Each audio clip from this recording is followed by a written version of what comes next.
Hello and welcome back to the Corner Kick. I'm with my friend and co-host Aaron. How was your weekend, Aaron? Hi Nathan, I'm great, thanks. I've been watching a lot of football over the weekend. Great, and it's obviously been FA Cup weekend this weekend. Kicked off with Liverpool and Villa on Friday night.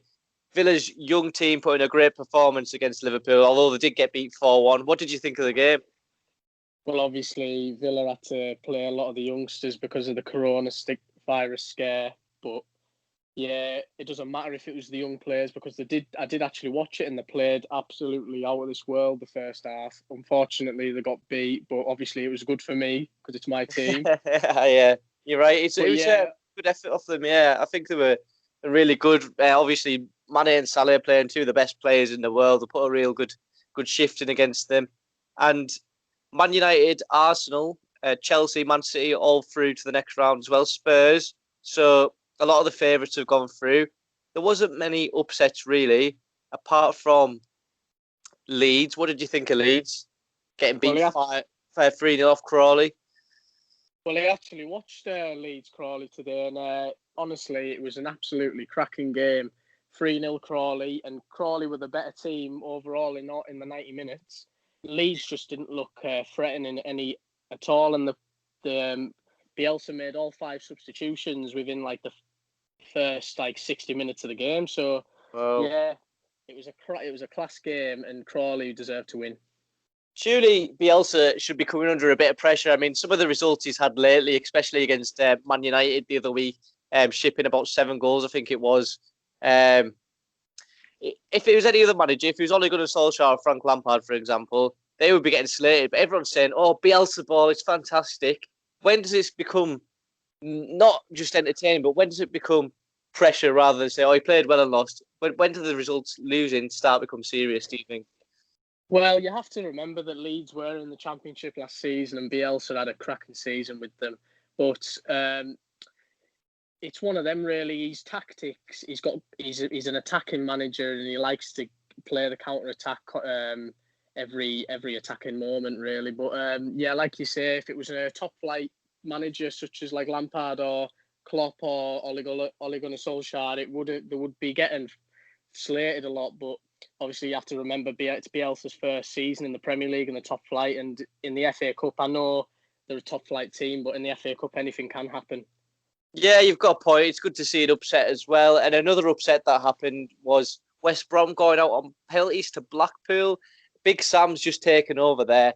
He said after the game they are desperate for signings if they want to stay up. I mean, if they don't sign who Big Sam wants, he's only on a 6-month contract. Do you see him maybe just walking away from the job? Well, like we said in the last podcast, Big Sam has got the experience to keep teams up, but he's got a massive, massive task in hand with this team, West Brom.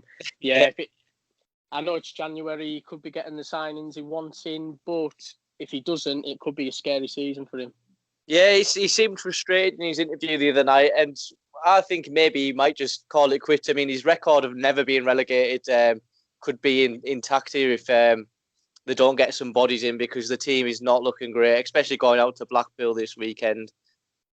Well, yeah, all records have to come to an end eventually, and Big Sam, yeah, he's got a massive, like I say, he's got a massive task on his hands, and getting beat off Blackpool, it's gonna bring the pressure on the players to improve.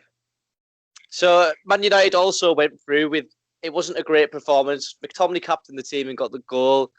He played really well. He was man of the match. Apart from that, there was not really any bright sparks. It was a second fiddle team, but they do go to Burnley tomorrow night. It'll be Tuesday night, and that could be massive for them. They need a win to go top of the league. Do you see it happening? Well, you know what?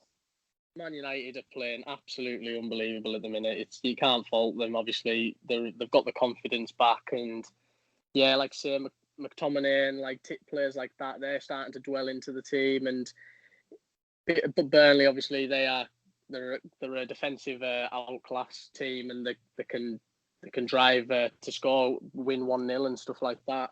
So Man United have to be on the toes. Yeah, it's a bogey team for Man United as well. Normally don't have the best results against Burnley, and I think it could be a hiccup leading into the Liverpool game at the weekend. However, we will have all eyes peeled on the Man United game tomorrow night, and hopefully they can get a result and go top of the league. And I'm sure we would all love that. But that's all we've got time for today. We will see you on Wednesday for another episode of Career Mode. There was one out yesterday in case you missed it. If you could follow us on social media to keep up to date at the Corner Kick 20, TikTok, Twitter, Facebook, Instagram, all the good stuff, that would be great. So we'll see you Wednesday for Career Mode, and then another podcast out on Friday at 6 p.m. 6 p.m. both days. All right. Thanks very much. Thanks for listening. Bye. Right.